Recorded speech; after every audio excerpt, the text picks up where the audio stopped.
Ate. Oo, tapos nakita kami ni Carmen.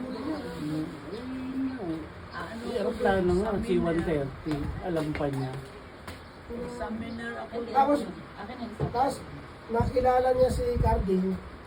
Sabi, may kwento, natatawa ako din yung father niya na James, ano? Akala niya mayaman kasi, ano ito, kwento lang si Charlotte, tuwing nakikita kay galante.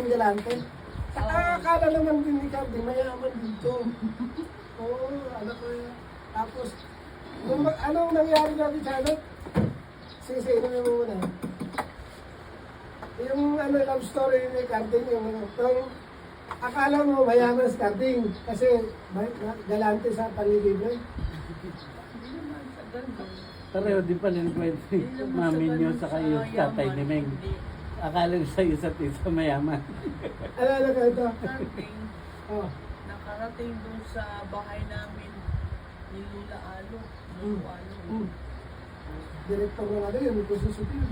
Ano yun? Si Lula Alo. Direktor na kayo susunod. Lula Alo. Ano? General yung sa amin. Ordinaryo. Pero naging empleyado na ng Quezon City Hall yun. Nung nagkita tayo kasama ni Lolo natin. Kilala ko yun.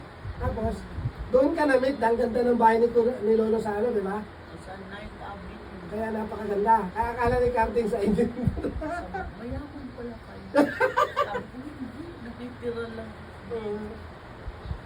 Ikaw ka na ni Carding. Eh, galante. Saan kumukuha ng pera sa Carding nung nalilino ko sa'yo? Galante daw eh. Oo. Eh, maraming nagbibigay sa kanya. Bigay lang ba? Bakit lang din? Bakit na din pala ano? Kaya naghiwalay sila ni ano kasi sinasaktan siya. Pero kasal kayo, di ba? Sa ano, sa Uwis. Wala na ano. Na ano, pero kasal nga kayo sa Uwis noon. Ako noon, nasa Quezon City Hall, hindi mo nila ako in-invite noon. Nandun ako sa Diliman nakatira, kayo na Tita Peli. Ah.